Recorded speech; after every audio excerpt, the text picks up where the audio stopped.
ella que era católica de nombre, solo nombre. Tengo todos mis sacramentos por providencia de Dios, pero todo fue fiesta y baile y así me casé. O sea, igual cuando yo llegué ya a mis 30 años, porque no quiero perder tanto tiempo en todo el inglés, sí hubo un momento en mi juventud en la que tuve un leve acercamiento a Dios con la Virgen de María, que me invitaron unas amigas, y ahí pues tuve como que unos pequeños principios de quién es Jesús, quién es María, pero muy por encima. O sea, mi relación con Dios era superficial. Me hace sentir bonito, qué bien. No, me incomodas, no te gusta como vivo, adiós. Y pues yo me fui por el mundo toda mi juventud, me fui a lo peor de lo peor. O sea, soy de Monterrey, entonces allá era como antro, fiestas y todo lo que se imaginó, o sea, todo. Alcohol, novios, de Dios, de misa, ni hablando, ¿verdad? O sea, yo pasé hasta casi mi boda, yo creo, que las únicas misas que iba eran de que una boda, un 15 años, de alguien, algo así, ¿no? Confesarme ni por aquí. Y a Dios yo ya no le hablaba, la verdad. Más que ya sabes, o sea, ay, yo necesito que pase de las maneras, ya pasé, Dios. Eso es mucho, ¿no? O sea, lo que uno hace está totalmente como una actividad. Exacto, ya estoy. Total, así pasé mi vida, que realmente estaba muerta y no lo sabía. Llego a mis 33 años y me caso por, pues, de nuevo, porque yo quería vestido, fiesta, etcétera. ¿No? Mi esposo, ateo. A mí no me importaba porque yo, pues, era medio atea. Nunca me dije atea porque yo decía, es que debe existir algo. Y eso que venía la Virgen María, rezaba el rosario, etcétera. Pero ya a esas alturas, después de tanto vivir lejos de él, yo pensaba que Dios era algo abstracto, el universo que tú atraes, porque tú atraes con tus buenos pensamientos positivos, todas esas tonterías. Yo lo creía. Entonces, llego a este caso con un hombre ateo, por completo, que específicamente era Dios no existe y sobre todo el Dios cristiano. Y yo medio que decía, pues existe algo, pero quién sabe cuál es Dios. Yo negué el nombre de Jesucristo hasta tal cual. O sea, pues yo una vez con él tuve esa discusión y le dije, es que yo no te estoy diciendo que Jesús sea Dios. Literalmente lo negué. Y luego pasaron, no, me casé a los 32, no mentira. Llega el 2017 y yo ya estaba sumergida por completo, casada, casados, teníamos una relación que no era un matrimonio, eso era una tortura. Yo era por completo feminista radical, radical hasta los huesos. Era, si tú te sales y llegas a las 3 de la mañana, yo llego a las 5, porque tú no vas a hacer más que yo, porque no. Y si tú esto y yo, peor, ¿no? Entonces, feminismo radical, y yo era la defensora número uno, o sea, me peleaba con el que se me pusiera enfrente, y si se me ponía enfrente uno de la iglesia católica, peor, porque yo ya estaba tan corrompida y estaba tan lejos de Dios, que reconocía el verdadero Dios donde estaba, pero para enojarme con él, para enojarme con sus representantes. Cuando venía alguien y me hablaba de la iglesia, yo era todo, todo lo que se puede imaginar. La iglesia, esto, hipócritas, y yo vivía en la peor de las hipocresías, porque yo era agarrada, siempre tuve esta cosa como mucho ímpetu de justicia social, o no sé qué sé, cómo decirle. Yo me agarraba a causas y me peleaba con el mundo entero por esas causas hasta la muerte, ¿no? Que los árboles que van a talar, que no sé qué, pero dentro de mí había una tormenta, un caos, un estruendo, un vacío. Tú me veías por fuera y pensabas, ella lo tiene todo. Un esposo que la ama, muchísimos amigos, muchísimos, o sea, tenía muchos ciertos planes todo el día. Nos iba bien económicamente, viajes, todo. Me cuidaba mucho, mucho ejercicio, muy deportista, muy... Y yo daba esa impresión a la gente, o eso quería aparentar, ¿no? Como que, sí, soy súper feliz, pero estaba muerta. Yo sentía un vacío que no podía explicarme, porque, pues yo sí amaba a mi esposo mal, pero no. Aunque para mí el matrimonio era descartable. Yo decía, tú no me haces feliz, yo, vámonos, el que sigue. 2 años y ya, Dios. Y realmente lo creía. Para mí el matrimonio no era así. Y me da mucha pena esta versión más que no sé de mí, pero es la verdad. Es para darles, pintarles realmente en esas tinieblas en las que surgió la luz. Con toda esta hipocresía en la que yo vivía, porque obviamente cuando tú estás en esa neblina de juzgar a Dios y creer que las causas de las ideologías, del feminismo, que todo eso es la verdad, tú eres el peor de los hipócritas, el peor, porque tú estás juzgando a todo el mundo y tú vives una vida peor que todos ellos. En mi matrimonio era un infierno, a mi esposo y yo, pobre hombre, no sé cómo me soportó, la verdad, o sea, y ya sé que no sé de qué se agarró para soportarme, en verdad, pero me soportó.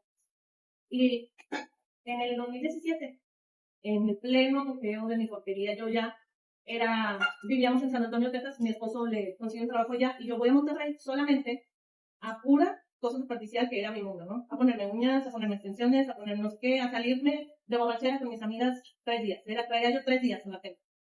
Y dije, Para esto yo ya traía una molestia en usted. Y dije, si acaso consigo cita tal día a esta hora, que es el único cachito libre que tengo de mi visita a Monterrey, voy al doctor. Si no, no.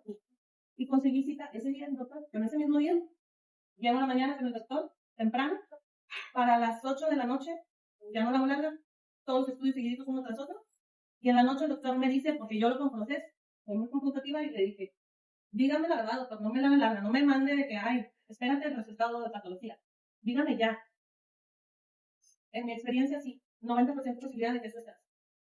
Entonces, pues, obviamente porque, no, era budista aparte. O sea, yo templo budista y andaba ahí de que amor y paz, y fluye, y todas esas asquerosidades, y no, que tú, que no hay Dios, o sea, todo es energía, y tú medita, atrae, dile a tus células que se regeneren, y yo, ¿cómo? Pues yo, ejercicio, tal.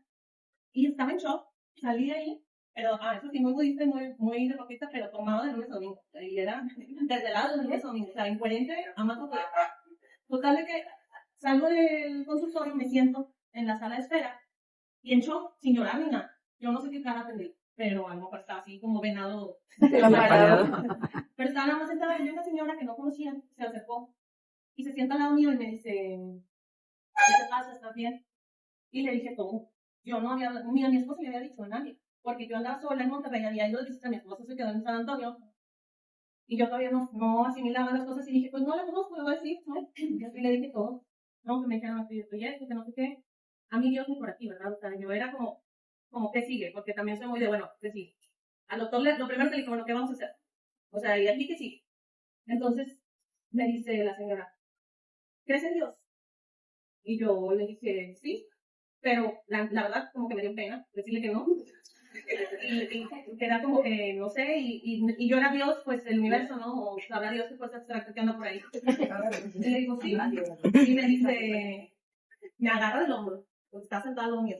Me agarra del hombro, me mira a los ojos y me dice, vas a vivir, pero vas a vivir para dar testimonio de lo que Jesucristo va a hacer vivir.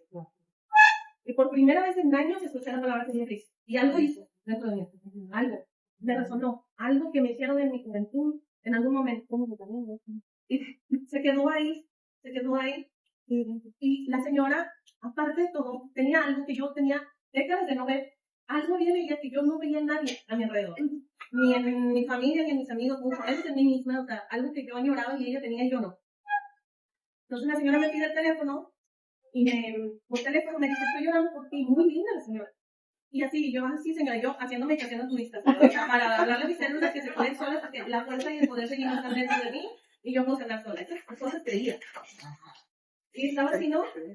Y la señora me mandaba, confiesa, comulga, haz el rosario. El tema es que cuando te dan una noticia así, y tienes 33 años, 34, dices, no me quiero morir. O sea, tengo toda la vida por delante, y dices, lo que sea lo voy a agarrar. Me está diciendo que me confiese y que eso funciona. Y la cosa es que la señora vivía de una forma que yo decía, como que a ella le funciona, ¿no? A nadie más conozca, pero a ella sí. Entonces, se portaba tan generosa y tan caritativa conmigo, de no ofrecerme nada. Me daba seguimiento, me escribía, me mandaba los audios del padre John Montoya, que no sé si conocen de la familia Osana. Sí. Él me trajo de vuelta. Él me trajo, o sea, él lo escuchaba. Las primeras veces que lo escuché, a mí me causaba repulsión. Porque pues yo estaba tan demoniada, yo creo, no sé, me causaba repulsión eso. Y después me empezaba a arrullar porque tiene la voz de tengo y lo ponía así de fondo para arrullar todo. Y después empezó algo. Pero el tema es que le hice caso a la señora. Y resultó que coincidía con Semana Santa. Cuando a mí me diagnostican terminando la cuarentena, empezando Semana Santa. Faltaban los estudios más importantes, que es donde te dicen si estás invadido, si no, si dónde estás, y qué sigue, ¿no? Antes de todos esos estudios, yo le hago caso a la señora, me voy y me confieso por primera vez de décadas, comulgo, y empiezo a ir a los oficios de Semana Santa, porque de nuevo, yo encontraba ahí algo que me daba como, no sé, o sea, me resonaba. Entonces iba y empecé así, a acercarme poco a poco. Y ya era el Viernes Santo, allá, por donde yo vivo, está Monterrey. Yo vivo al sur de Monterrey, como está la carretera nacional, hay una iglesia donde siempre se hace el Via Crucis Fidel. Entonces va Jesús con los apóstoles en las estaciones. Y yo fui, a todo iba sola, porque mi esposo es San Antonio, mi familia, yo no le dije a nadie lo que me estaba pasando, porque no me gustaba, nunca me gustó esa clase de atención. Entonces, yo me fui sola, y en el Viernes Santo, siguiendo el Vía Crucis, que llegamos a la cuarta estación, cuando se encuentra Cristo con la Virgen María. Y ahí, yo siempre digo que si fueron muchos pequeños momentos, todos sabemos que la conversión con ustedes se muere, pero siempre hay como que un momento en el que te agarra Dios con más fuerza y te jala. Para mí fue la cuarta estación del Vía Crucis un Viernes Santo, cuando se encuentra Cristo con la Virgen María, y yo lo veo a él, la veo a ella, y pienso, está crucificado, yo estoy crucificada, estamos crucificados juntos, no estoy en la persona, él también está ahí, y la Virgen está con él, y también conmigo, y en algún momento mi mamá va a ser como la Virgen, que va a estar ahí conmigo, y va a pasar lo que la Virgen, y yo lo que Jesús, y algo como que simplemente ahí se entendió y no me ha vuelto a pagar. Y ahí, pues ya obviamente saben que el camino es traqueteadísimo, o sea, es accidentadísimo. Esto fue hace 9 años, para gloria de Dios. Yo, después de ese momento, obviamente, ya me metí con fuerza. Me enqué, volví, le dije, Dios, ¿sabes qué? O sea, como literalmente digo, llegué y le dije, si tú haces que mis estudios salgan bien, y que solo estén casos donde ya me dijeron, no hay nada más. Porque para esto el doctor ya me había preparado, que muy probablemente estaba inválida, porque yo tenía 2 años ignorando estos síntomas. Y a la gente joven, el cáncer se mueve muchísimo más rápido que la gente mayor. Entonces, en teoría yo estaba inválida. Y ya me había dicho, no vas a poder a lo mejor embarazarte, yo nunca había tenido hijos. Y en ese momento yo ni siquiera hice secuela, porque yo aparte mi familia me la pasaba diciendo que no quería hijos porque no quería engordar. Pero cuando ya te dicen no puedes, algo así como que, me di cuenta que era mentira, yo siempre quise, era mentira. Hasta la fecha casi todos en Monterrey, pues ya, todos éramos iguales, o sea, todos paganos, nadie de iglesia, nadie, o sea, yo no sabía qué era, o sea, no tenía ni idea. Entonces para mí era el padre de John, o sea, lo que aprendía, lo aprendía de él, oyéndolo, y nadie más, o sea, mi mamá siempre fue creyente, pero más light, ¿no? O sea, entonces, realmente mi formación fue muy accidentada, los primeros años, para eso, para gloria de Dios, yo le pedí a Dios que me quitara, y yo, pues, al final no conocía a Dios, no sabía de la gratuidad con la que Dios simplemente te salva. Yo creía que era como una transacción y yo le dije, bueno, tú me salvas del cáncer y yo te lo prometo que yo trabajo por ti, con los pobres o con quien me encuentre, ¿no? Entonces yo hice esa transacción con él porque esa era mi manera de ver a Dios. No sabía que todo era gratis con él. De haber sabido igual no se promete. Y le dije eso, dije, bueno, vamos a hacer como que el trueque, ¿no? Entonces, pues él como quiera ya tenía sus planes y así fue, o sea, nada más donde estaba, aquí estoy, pues, gloria, bendito Dios, sin nada. Hubo, pues, obviamente, todo un proceso, ¿verdad? Muchas pérdidas, entre ellas la maternidad, que yo ni siquiera la lidié en el momento porque estaba sobreviviendo y porque, pues, todo lo que sea. Total de que pasan los años, me voy a San Antonio y en San Antonio yo tengo haz de cuenta un camello en el desierto, desesperada por Dios, desesperada, o sea, era una cosa de necesito saber de él, entonces, pues, videos, YouTube y ves cada tontería y luego ves cosas que sí son y empiezas a encontrar algunos guías que sí son más confiables que otros. Me coincido ya que me hago amiga de unas carmelitas.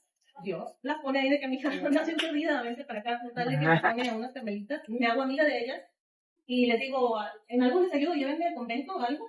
Porque yo era tan ímpetu de que ahora me quería separar de mi esposo para hacerme monja, ¿verdad? O sea, yo soy de 0 a 100. Entonces era como, bueno, bye, un gusto conocerte, yo amo a Dios y ya Dios, ¿verdad? Y las monjas, no, así no es, o sea, espérate, tú ya hiciste tu vocación de matrimonio. Y lo más irónico, increíble que les comentaba es que a mí quien me enseñó a ser esposa fueron ellas, fueron las esposas de Cristo. Porque yo iba y les quería ayudar, yo creía que servir a Dios en esta necesidad de regresarle lo que Él me había dado con la salud, del trato que hicimos. Yo le tenía miedo a Dios de que, no me sirve, bueno, te va a volver a dar, te vas a morir ahora aquí. Entonces yo creía que hacían las cosas y era una cosa de tengo que servir, y veía a un pobre y me lo quería llevar a mi casa, o sea, era una cosa así. Y total de que allá con las carmelitas, yo quería estar todo el día metida, porque pues, barro, ¿qué hago? ¿Esto? ¿Limpio? ¿Lo pongo aquí? Bueno, de carpintería no sé, pero prendo, ya estaba, o sea, como lo que fuera. Y ellas, o sea, que me agarraron mucho cariño y me dice la hermana Bárbara, que era la hermana superior, me dice ella, tu servicio principal a Dios es tu esposo en tu casa. Entonces tú te vas de aquí inmediatamente para ir a hacer de comer a tu esposo. Y yo así la feminista dentro de mi reconocimiento, como una víbora de que, ¿qué? Jamás, o sea, ese hombre puede cocinarse solo, o sea, yo jamás. Y ella regresa a casa y hace de comer, y lava los calzones. Y hace que, si no, si tú, tu esposo, y me corrían, o sea, yo quería estar ahí, y me corrían, y me iba a mi casa, y yo como mala gana, así. Pero la cosa es que empiezas de mala gana, y de repente empiezas a cobrarle en gusto, porque es nuestra naturaleza, ¿verdad? No, por más que nos han endoctrinado en que no es cierto. lo tenemos, ese cuidado, ese querer cuidar, ese querer dar, nutrir, estar con él. Entonces empiezo a surgir algo que ni sabía que tenía, porque ellas se fueron dirigiendo a eso, empiezo yo a nutrir mi matrimonio de la manera que Dios nos manda a hacerlo de verdad. Y para empezar, el infierno que vivimos mi esposo y yo empieza porque te das cuenta que el problema siempre fui yo, no él. Cuando queda feo, el problema es una. Él no. Él era yo la que hacía mi casa un infierno. Y él con mis ideas, ¿verdad? Entonces empiezan las cosas en mi casa y empieza a llegar una paz que nunca había existido a mi casa.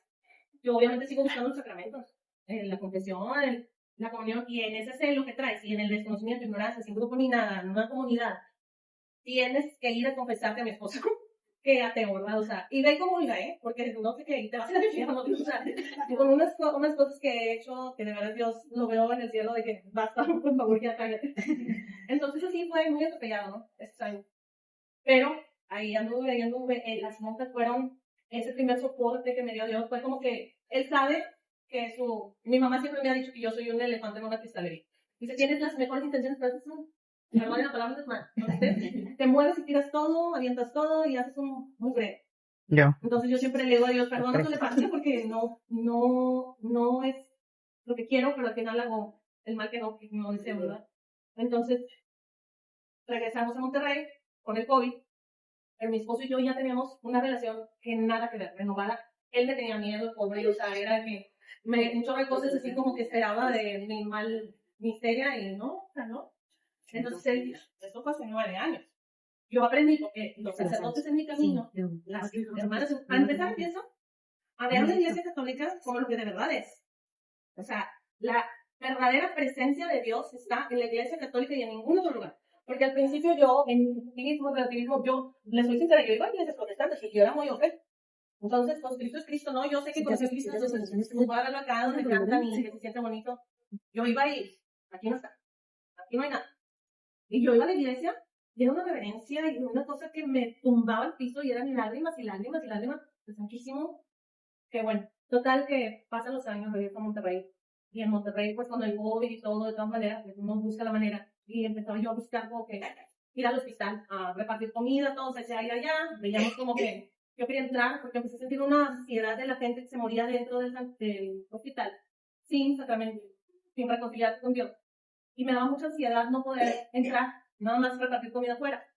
Entonces, empieza esta cosa y yo como que quiero eso, investigo en Monterrey, encuentro un grupo que se llama Grupo Esperanza, y me doy cuenta que ellos visitan a los hospitales, me inscribo y todo, y mi esposo, nos vamos a vivir a Cancún.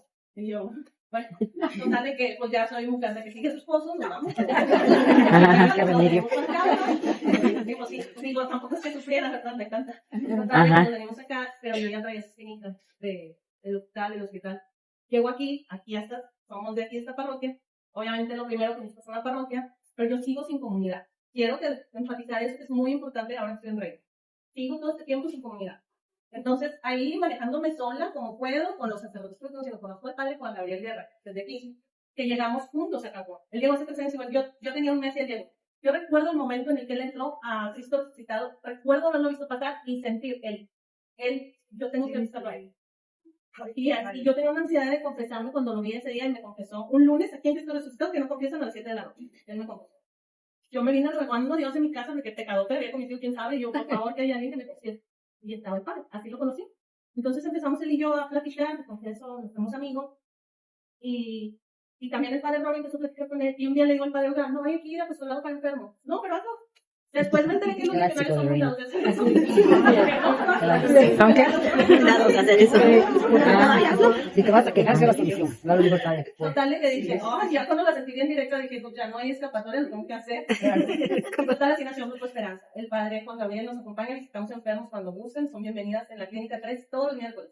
El anuncio comercial de 6 a 8, visitamos enfermos, entonces les llevamos sacramentos, la gente que no se muera sin sacramentos, etc. Sí, Monseñor te lo... Pero todo ese tiempo, estos 3 años, el padre me decía, métete a Rey, métete a Rey. Me metió del catecismo, conozco a Tere y algunas de aquí, y Tere también, métete a Reino, y yo, ¿renuente? Porque honestamente soy una persona muy sola, muy solitaria, me gusta mucho mi soledad, y la verdad es que es por excusa, soy pésima para trabajar en equipos, la verdad, o sea, no soy buena, no se me da, soy muy mal en eso. Es cierto. Es cierto. Entonces Es la que organiza todo. estaba como renuente, ¿no? De que no, pues sí, pero no. Sí, amiga. Si era una cosa ya que Dios me traía de la fe. Tienes todos estos defectos de carácter que nada más en comunidad se trabajan. Si tú eres soberbia, si tú eres orgullosa, si tú eres tal, solamente con otra gente vas a poder trabajar eso. Necesitas comunidad, otra gente. Y era un toparme con que me estaba dice lo mismo. Y luego yo le decía a Dios, por favor, mándame amigas que crean en ti. Y luego me invitaban a reino, no. Esa no. Otra. Y así, y luego, mándale amigos a mi esposo que crean en ti. Y luego, o sea, era una cosa de Dios, me lo imaginaba desesperado conmigo de no estar haciendo. Hasta que un buen día, el padre Juan Gabriel de nuevo me vuelve a decir, a reino. Ahí hay también una muchacha de Monterrey, Claudia, me dice, que se me figura mucho a ti, que es muy así como tú, muy movida, muy activa, y dice, ve con ella, te vas allá. Y yo, pues bueno, ya la desesperación. Y le hablé a Claudia, y estaban justo en vacaciones, pasaron todavía 2 meses. Y yo después de que se me olvidó, pero me escribieron y dije, bueno, pues tengo bien poquito en reino, ni siquiera me he incorporado. Todavía estoy aprendiendo muchas cosas, pero solamente con los meses que tengo en reino, ya Dios me dio un último regalo que, a ver si no lloro, porque no sabe nadie. Que llore. Cuando yo me dicen que ya no puedo tener hijos, obviamente todos estos años han sido horribles.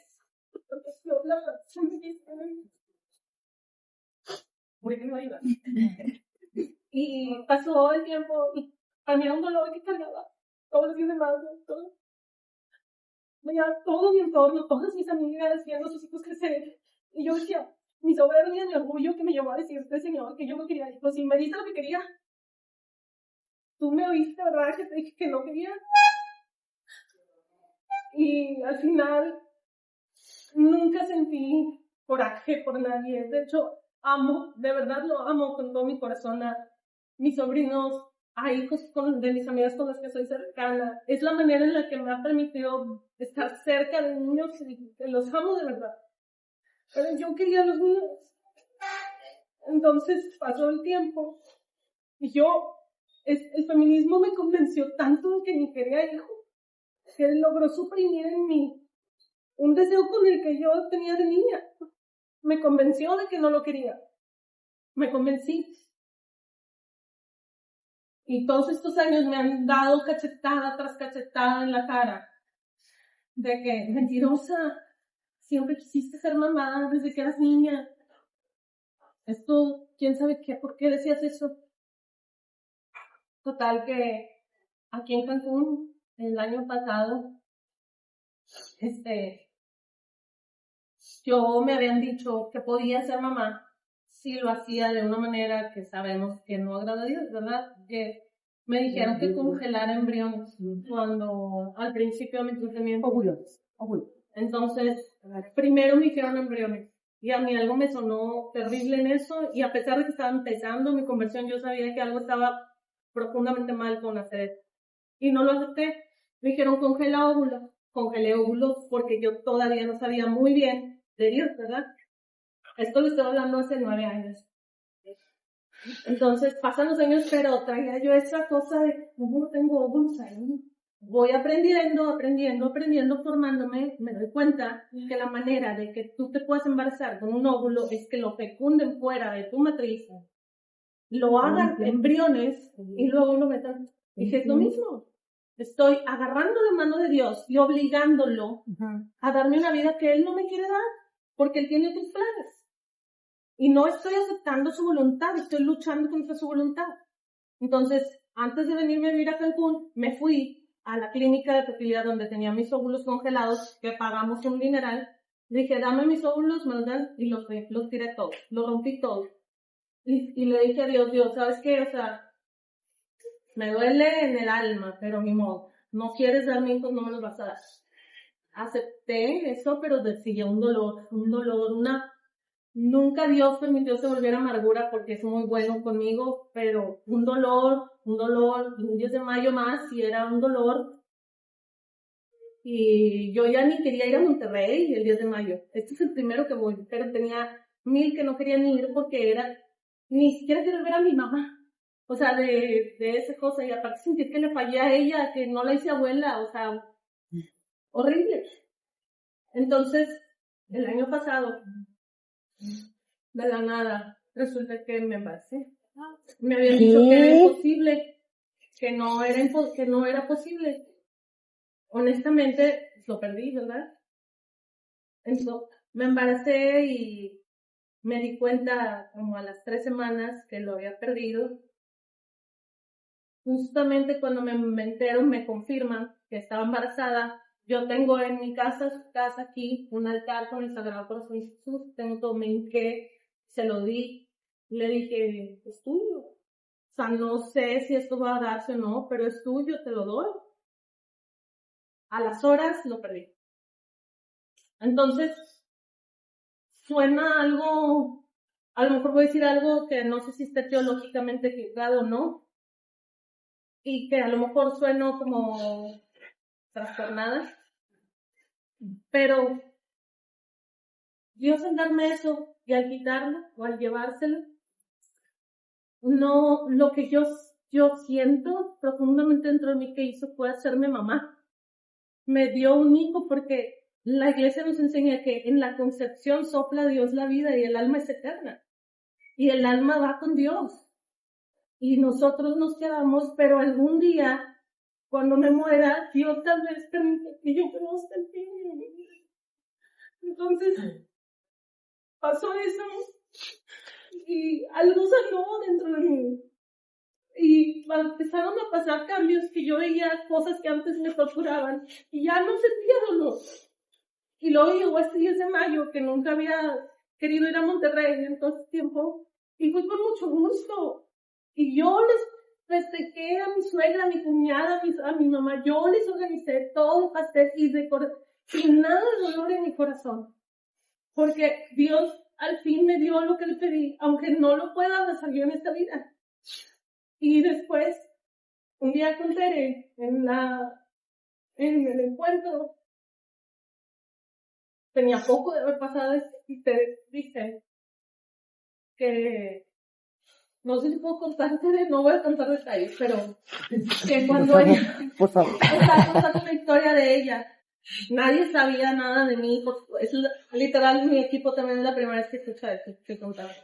Yo realmente soy muy reservada, no cuento mucho. No sé qué hago contando las 100 gentes, pero bueno. Dios dice, uno hace, ¿no? Entonces, Tere estaba platicando que ella cuando estaba recién aliviada de uno de sus bebés,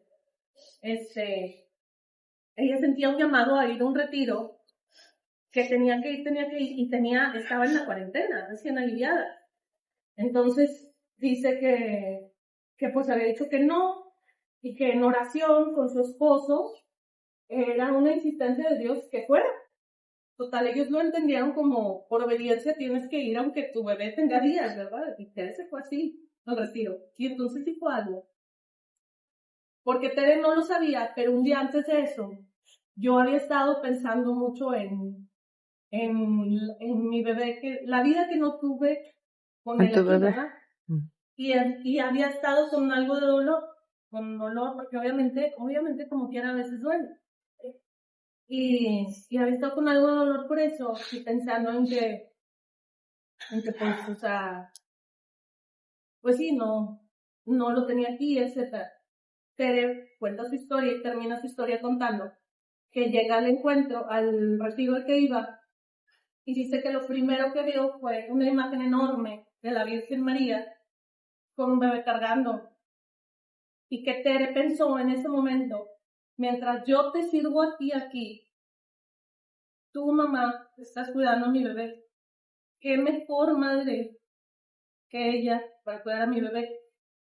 Y Tere dijo eso y no se dio cuenta, pero a mí me estaba hablando directamente Dios a través suyo. Mientras tú me sirves aquí en la tierra, yo cuido a tu bebé en el cielo. Y mi madre del cielo va a ser muchísimo mejor madre de lo que yo jamás iba a ser en toda la eternidad. Y ella lo cuida para que yo esté libre aquí, para servir a Dios, para trabajar por Él, para lo que sea que quiera Él. Pero al final, yo nunca hubiera escuchado, nunca hubiera recibido ese mensaje si no conozco a ustedes, si no voy, si ella no habla sin siquiera saber mi contexto ni nada. Y yo lo supe como una confirmación de Dios porque justo yo había estado hablando con Dios los días anteriores al respecto. Y Tere me dice eso.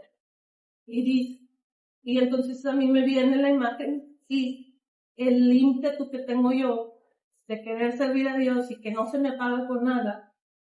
Y dije, si yo tuviera mis hijos, yo no. Honestamente yo no soy Claudia o Tere, que son así, que pueden estar en toda la vez. Yo no. Yo me enfoco y, o sea, y es todo. O sea, si tuviera hijos, yo no estaría aquí. La verdad, no iría al hospital ni loco porque pensaría, y si los enfermo de algo, y si no haría, o no pensaría en tantas cosas que pienso ahora, porque tengo las manos libres. Y no las tendría si tuviera un bebé aquí. Pero sin embargo, como quiera, Dios me dio lo que tanto le pedí. Claro. A pesar de que primero lo desprecié y le dije que no quería y todo lo que hice, aún como quiera logró una forma de dármelo y de hacerlo posible. Y entonces, pues bueno, podría seguir y contar. Y la otra cosa muy importante, sorpresa, el año pasado mi esposo en Navidad, me quiero confesar que comulgar. Solo, de la nada. Después de 9 años, de 10 años de ser ateo absoluto, el año pasado en Navidad, me quiero confesar, quiero comulgar. Y desde esta Navidad de 2025 a la fecha, todos los domingos viene a misa conmigo. Él solo se forma para confesarse, para comulgar. Él solo me dijo, vamos a empezar a leer la Biblia. Porque si yo tenía prejuicios contra la iglesia, él tenía el triple. Pero al verme y al ver lo que la iglesia hizo con el monstruo que tenía, digo, ay, algo, porque sí sirve. A ese demonio no lo toma cualquier gente. Solo Dios.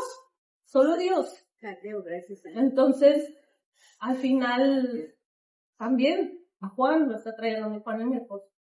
Y está viniendo conmigo y está aprendiendo. Ya vamos en el día número 200, no sé cuánto, de leer la Biblia. O sea, Dios es tan fiel, sus promesas son siempre tan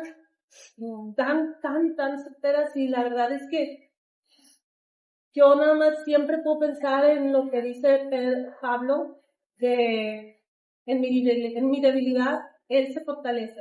Porque lo que ha sido toda mi vida ha sido debilidad. Nada que aportar más que pecado y debilidad y maldad y tendencias al mal. Y Él agarra eso y como dice la Biblia, somos vasijas de barro que contienen oro. Entonces yo, hablando con el padre Juan, le decía, a mí me da mucho miedo hablar y que la gente diga, ay, mira, o sea, me da mucho miedo a eso. Y dice, padre, es que callarte lo que Dios hizo por ti es quitarle la gloria. Es no quererlo glorificar. Y al final, que yo quiera que Dios sea glorificado y mi vida que sea una evidencia de lo que Dios hace. Y cuando Dios se quiere glorificar, Él no le importa quién seas, no le importa lo mal que seas, no importa la porquería en la que te revolcaste. Él toma lo débil, lo peor del mundo, y Él ahí hace su obra. Y ahí se fortalece. Y a los muertos los levanta. Entonces, pues bueno, este fue mi testimonio. Wow. Gracias, Ceci.